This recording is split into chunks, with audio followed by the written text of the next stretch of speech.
Hemos escuchado innumerables veces teorías sobre la llegada del Anticristo, que según estas señalaría el comienzo del Apocalipsis y el fin de los tiempos. Sin embargo, hasta el día de hoy, nada de esto ha ocurrido. Pero, ¿qué pensarías si te dijera que el Anticristo ya está entre nosotros? Más aún, ¿qué pensarías si te revelo que se encuentra en el Vaticano, contenido para evitar que se cumplan las profecías apocalípticas? Hoy voy a desvelar lo que verdaderamente se oculta en este sacrosanto lugar. Esto me va a costar la vida, pero ya no puedo quedarme callado. Si alguien encuentra esto, escúcheme bien. El mal no es una idea, no es un símbolo, es algo vivo, algo que está atrapado ahí abajo, bajo el Vaticano. Hace 25 años acepté un trabajo que no entendí hasta que fue demasiado tarde. Yo era médico, aunque ya no lo parezca. En aquel entonces, mi carrera estaba destruida. Había cometido un error, uno grave, y no podía encontrar trabajo en ninguna parte.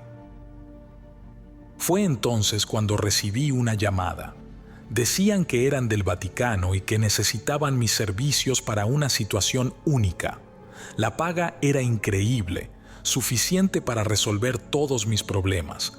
Acepté sin pensarlo demasiado. Todo empezó con una llamada que jamás esperé recibir. Era 1998 y yo era un hombre destrozado. Mi carrera como médico estaba acabada después de un error que le costó la vida a un paciente. No era mi intención, pero lo que había sucedido no importaba. El daño estaba hecho. Me demandaron, perdí mi licencia y las deudas comenzaron a acumularse. Mi nombre estaba en los titulares de los periódicos como el doctor negligente y nadie quería contratarme. Pensé en terminar con todo más de una vez, pero siempre algo me detenía. Tal vez el miedo, tal vez el orgullo. Esa noche, la llamada llegó justo cuando creí que todo estaba perdido. Era un hombre con un acento marcado, italiano, que se presentó como un intermediario del Vaticano. Su oferta era simple, aunque extraña. Necesitaban un médico con experiencia en cuidados intensivos para un trabajo confidencial. No podía hablar con nadie sobre ello, no podía preguntar demasiados detalles. La paga era exorbitante, suficiente para pagar mis deudas y volver a empezar. Acepté casi de inmediato. ¿Qué tenía que perder? No sabía en lo que me estaba metiendo. Un par de días después, me enviaron un boleto de avión a Roma y un pasaporte temporal con un visado especial. Nunca había viajado tan lejos, pero no tenía tiempo para pensar en eso. Me recibieron en el aeropuerto dos hombres de traje, serios, que no hablaban mucho. Me llevaron directamente al Vaticano, cruzando controles de seguridad que parecían sacados de una película. Nunca me dijeron sus nombres. Nunca me miraron a los ojos. Me llevaron hasta una sala donde me esperaba el cardenal Moretti.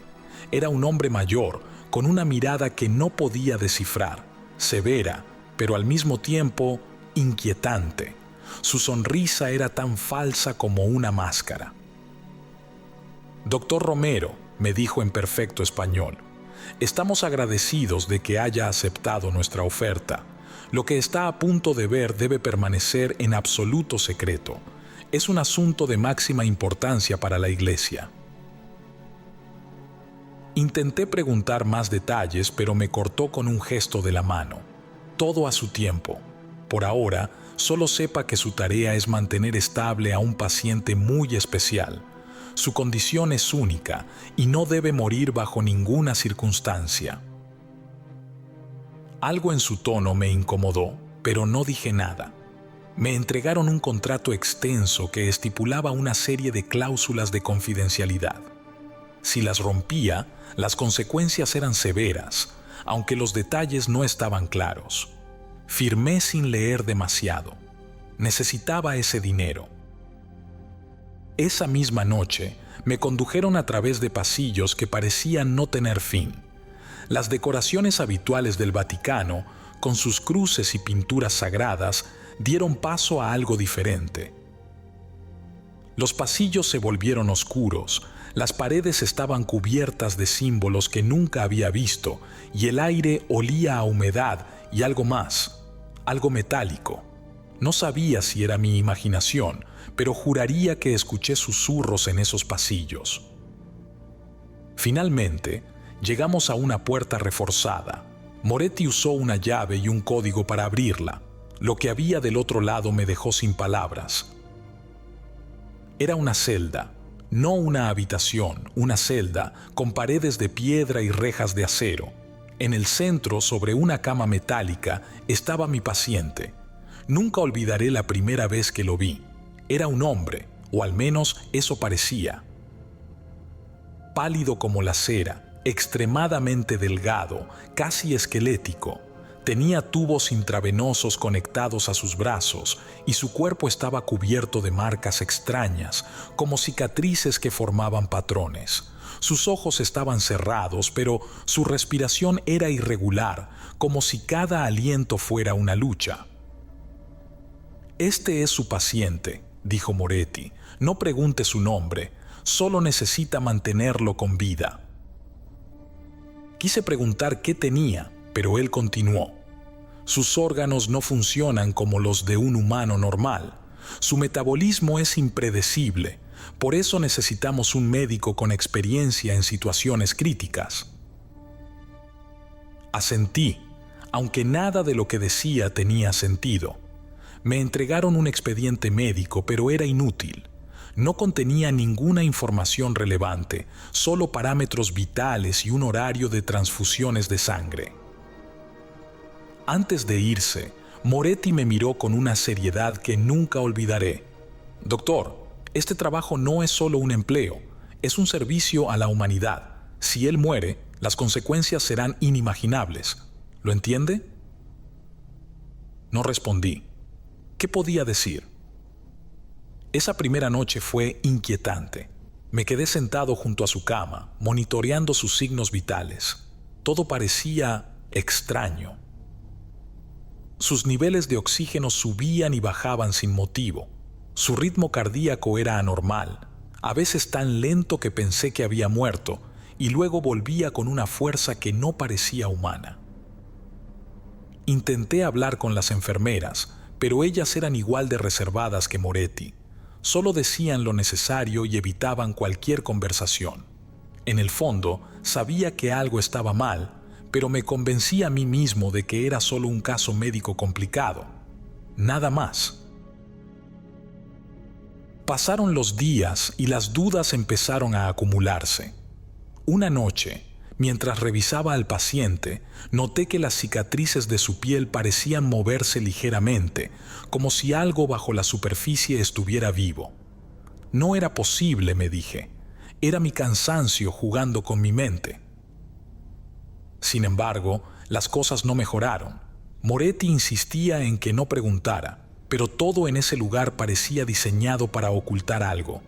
Los símbolos en las paredes, los rituales que escuchaba a lo lejos y, sobre todo, el hombre en esa cama. Había algo en él que no podía explicar, algo que me hacía sentir observado incluso cuando sus ojos estaban cerrados. No sabía qué estaba cuidando, pero empezaba a temer que no era un simple hombre enfermo. Los días se convirtieron en semanas y mi trabajo con el paciente comenzó a parecer más un encierro que un empleo. Mi mundo se redujo a esa celda fría y al cuerpo que monitoreaba día y noche. Cada día encontraba algo nuevo que desafía mi conocimiento médico. Sus órganos parecían no seguir las reglas normales. Su corazón cambiaba de ritmo sin razón aparente y su temperatura corporal fluctuaba de maneras imposibles. Había momentos en los que sus signos vitales eran tan bajos que debía estar muerto, pero de algún modo seguía respirando. A pesar de lo que veía, me convencía a mí mismo de que esto tenía una explicación científica. Era lo único que podía hacer para no volverme loco. Sin embargo, no podía ignorar las cosas que ocurrían fuera de esa celda. Desde mi primera noche, escuché cánticos provenientes de una sala cercana. Eran voces graves, guturales, entonando palabras en un idioma que nunca había oído. Al principio traté de ignorarlo, pero la curiosidad pudo más. Una noche decidí seguir el sonido. Me acerqué con cautela a una puerta entreabierta, y lo que vi me dejó sin aliento. Había un grupo de figuras encapuchadas, al menos una docena, formando un círculo alrededor de un altar de piedra. En el centro del altar yacía una cabra, inmóvil. Uno de los encapuchados levantó un cuchillo y con un movimiento rápido y preciso degolló al animal. La sangre brotó en abundancia, cayendo en cálices que los demás recogían con cuidado. Lo que ocurrió después fue lo que más me perturbó. No bebieron la sangre. En su lugar, 2 sacerdotes salieron de la sala cargando los cálices y se dirigieron hacia la celda de mi paciente. Me escondí en un rincón, observando mientras abrían la puerta y vertían la sangre en un recipiente que conectaron a su sonda intravenosa. Me quedé helado. Sabía que no era un tratamiento médico. Esto era otra cosa, algo mucho más oscuro. Al día siguiente, confronté al cardenal Moretti. Necesitaba respuestas. ¿Qué le están dando a este hombre? ¿Qué tiene que ver todo esto con los rituales?, pregunté, intentando mantener la calma. Él apenas me miró. Son tradiciones antiguas, doctor. No necesita saber más. Su única tarea es mantenerlo con vida. Pero no podía aceptar eso. Todo mi instinto me decía que lo que estaba ocurriendo era peligroso, y cada vez que preguntaba, las evasivas de Moretti solo confirmaban mis sospechas. Esa noche tuve mi primer sueño. Estaba en un lugar que no reconocía, un paisaje oscuro y desolado. El cielo estaba teñido de un rojo intenso, y en el horizonte veía llamas devorando lo que parecían ser ciudades enteras. Las sombras de figuras humanoides emergían del fuego, avanzando hacia mí con movimientos erráticos. Entre ellas, lo vi, mi paciente. Pero ya no era un hombre débil y postrado. Estaba de pie, imponente, con los ojos negros como el abismo y en su rostro una sonrisa que me heló la sangre. Desperté empapado en sudor y con un grito atrapado en la garganta. Intenté convencerme de que era solo una pesadilla, pero algo dentro de mí sabía que no lo era. Con los días, los sueños se volvieron más frecuentes. Siempre lo mismo: destrucción, fuego y esa figura que me observaba desde la distancia. Al mismo tiempo, el comportamiento de mi paciente comenzó a cambiar. Aunque seguía sin abrir los ojos la mayor parte del tiempo, noté que sus labios se movían como si murmurara algo, pero no eran palabras, al menos no palabras humanas. Una noche, mientras revisaba sus signos vitales, sus ojos se abrieron de repente. No fue un movimiento torpe o lento, fue como si hubiera estado despierto todo el tiempo, esperando ese momento. Sus ojos, completamente negros, se fijaron en mí. «Lo sabes», dijo con una voz ronca que no parecía salir de un ser humano. «Sabes que no puedes salvarme, pero tampoco puedes dejarme morir». Me quedé paralizado, incapaz de responder. Sus palabras resonaban en mi mente como un eco infinito. Finalmente, cerró los ojos de nuevo, como si nada hubiera pasado. A la mañana siguiente, decidí investigar por mi cuenta. Sabía que el Vaticano tenía una biblioteca subterránea, así que aproveché un momento en el que todos estaban ocupados con un ritual para colarme allí. No me fue difícil encontrar lo que buscaba. Había libros antiguos, textos en latín y otros idiomas que no reconocía. Encontré un manuscrito que mencionaba algo llamado el portador de la ruina. Leí con atención.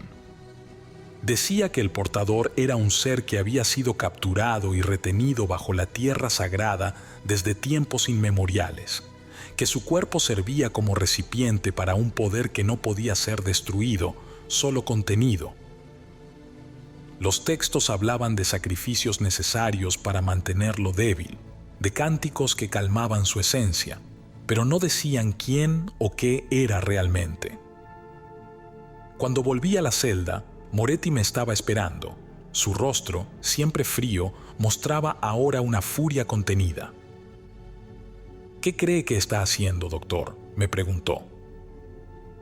Intenté justificarme, pero me cortó de inmediato. «Hay cosas que no debe saber. Su curiosidad pone en riesgo todo lo que estamos intentando proteger aquí». No respondí, pero en ese momento entendí que lo que ocurría bajo el Vaticano no era solo un secreto, era un peligro, uno que me estaba devorando lentamente desde dentro. Lo que ocurrió aquella noche marcó el punto de no retorno. Me despertaron de golpe. Una alarma resonaba en los pasillos subterráneos. 2 sacerdotes irrumpieron en mi habitación gritando que debía acudir a la celda de inmediato. Algo había salido mal. Corrí a través de los pasillos y, al llegar, el aire estaba cargado de un calor sofocante. En la celda, el cuerpo del paciente convulsionaba violentamente. Su piel estaba cubierta de símbolos que brillaban en un rojo incandescente, como si estuvieran tallados en fuego. Las máquinas a las que estaba conectado emitían alertas constantes. Sus signos vitales estaban fuera de todo rango comprensible. «Doctor, estabilícelo», gritó Moretti, que estaba rodeado por un grupo de sacerdotes. Pero no era solo un problema médico. La celda misma parecía cambiar. Las sombras en las paredes se movían como si tuvieran vida propia, y el aire estaba cargado con un zumbido bajo que retumbaba en mis oídos. Intenté hacer mi trabajo. Ajusté el flujo de fluidos intravenosos, preparé sedantes, pero nada funcionaba. Fue entonces cuando, por primera vez, lo entendí realmente. Esto no era una enfermedad, ni algo que pudiera tratar con medicamentos. Mientras trabajaba, Moretti se acercó y me susurró al oído: «Es momento de que lo sepa todo, doctor. Este hombre no es un hombre, es el anticristo. Su cuerpo es el contenedor de un poder que, si se libera, consumirá el mundo entero. Su tarea nunca fue salvarlo, fue contenerlo». Sus palabras me golpearon como un martillo. Quise negarlo, pero lo que estaba viendo era innegable. El paciente dejó de convulsionar de repente. Abrió los ojos y su mirada negra me atrapó. Sentí que una presencia invadía mi mente y lo escuché hablar, no con palabras, sino con un susurro que resonaba directamente en mi cabeza. «Finalmente lo entiendes, Marco. No puedes escapar de lo que soy. Tú me has mantenido aquí, pero ya no por mucho tiempo». Retrocedí, incapaz de sostener su mirada. De repente, la puerta de la celda se abrió de golpe. Un grupo de sacerdotes armados irrumpió liderado por Pietro, un rebelde que había notado rondando los pasillos en silencio días antes. «Es hora de acabar con esto», gritó, y los demás lo siguieron. Intentaron interrumpir el ritual de contención que los otros sacerdotes llevaban a cabo. El caos estalló, golpes, gritos y el retumbar de los cálices que caían al suelo. En medio del alboroto, el paciente comenzó a emitir un sonido que no puedo describir. Era como un rugido mezclado con el llanto de 1000 voces. Fue entonces cuando todo se desmoronó. Su piel comenzó a agrietarse y de las fisuras brotaba una energía oscura, casi líquida, que se extendía por la celda. Las sombras en las paredes cobraron forma y lo que vi fue peor que cualquier pesadilla. Eran figuras humanoides, distorsionadas, con rostros que parecían gritar en agonía, pero sin emitir sonido. La niebla negra comenzó a extenderse, llenando los pasillos y provocando alucinaciones en quienes la tocaban. Vi a uno de los sacerdotes gritar de terror, golpeándose la cabeza contra la pared hasta que su cráneo se fracturó. Pietro y su grupo intentaban avanzar, pero la oscuridad los envolvió. Las figuras humanoides cayeron sobre ellos, y lo último que escuché fue el crujido de sus huesos. Yo estaba paralizado. Entonces Moretti me empujó hacia el paciente. «Haga algo, doctor. Si no lo estabilizamos, su esencia escapará y todo estará perdido». No sabía qué hacer. Todo mi entrenamiento, todo lo que había aprendido, era inútil. Pero entre los equipos médicos había un sedante experimental que nunca había usado antes. Era mi única opción. Con las manos temblorosas, preparé la inyección y la clavé directamente en el corazón del paciente. En cuanto el líquido entró en su cuerpo, las fisuras en su piel comenzaron a cerrarse. La niebla negra se detuvo, como si dudara, y luego se retrajo hacia su cuerpo. El rugido cesó, y las figuras humanoides se desvanecieron en las sombras. Pero no fue gratis. Mientras administraba el sedante, una chispa de esa energía oscura tocó mi brazo. Fue solo un instante, pero sentí un dolor indescriptible, como si me quemaran desde adentro. Miré mi brazo y vi que se había formado un símbolo en mi piel, idéntico a los que cubrían su cuerpo. El paciente volvió a cerrar los ojos. Todo quedó en silencio, pero yo sabía que no estaba terminado. Los días que siguieron al incidente con el sedante fueron una mezcla de incertidumbre y tensión insoportable. Las catacumbas, normalmente silenciosas, ahora estaban llenas de murmullos nerviosos. Los sacerdotes hablaban en voz baja sobre la grieta, y Moretti parecía más agitado que nunca. Me asignaron turnos adicionales para monitorear al paciente, pero lo que realmente querían era que vigilara cualquier otro cambio en su estado. Sus signos vitales se mantenían inestables. Su pulso era más fuerte, más consistente, casi vibrante. Había algo nuevo en él, algo que no pude ignorar. Las cicatrices en su piel, esas marcas que antes parecían talladas en carne muerta, brillaban tenuemente incluso cuando dormía. No sabía si era mi imaginación o un reflejo de las luces, pero lo veía cada vez más claro. Una noche, durante un monitoreo rutinario, ocurrió algo que no podía explicar. El paciente, aún inconsciente, comenzó a hablar. No movió los labios, pero las palabras resonaron en la celda, una mezcla de idiomas que no reconocía. Latín, griego antiguo, lenguas que nunca había escuchado. Las máquinas que registraban su actividad cerebral mostraban picos imposibles, como si estuviera usando partes del cerebro que los humanos no podían activar. Salí tambaleándome de la celda. Necesitaba respuestas, pero Moretti se negaba a decirme más. «No interfiera más de lo necesario, doctor. Solo manténgalo con vida», me dijo, pero su tono estaba cargado de algo más: miedo. Pietro volvió a aparecer esa misma semana. Esta vez no estaba solo. Traía consigo a más de una docena de seguidores, sacerdotes que habían abandonado sus juramentos para unirse a su causa. Pietro hablaba de romper las cadenas del Salvador y cumplir con las profecías que, según él, traían redención a la humanidad. El ataque ocurrió al anochecer. Yo estaba en la celda del paciente, revisando su condición, cuando escuché los primeros gritos. Un grupo de seguidores de Pietro había irrumpido en la sala del ritual principal, derribando estandartes, destruyendo cálices y dispersando los textos sagrados necesarios para las ceremonias.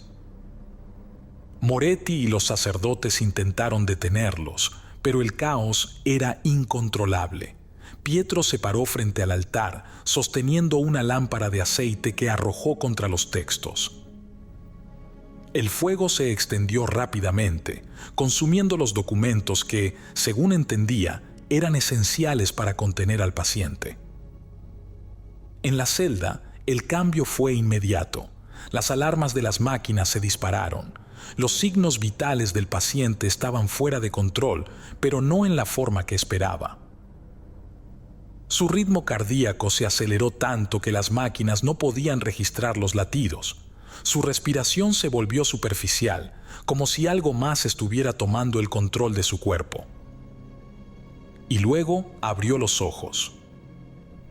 No era la primera vez que lo hacía, pero esta vez fue diferente. Sus pupilas eran pozos negros que no reflejaban luz, y cuando me miró, sentí un peso abrumador en mi mente, como si una presencia invisible intentara aplastarme. «Es inútil, Marco», dijo, sin mover los labios. Su voz resonaba directamente en mi cabeza.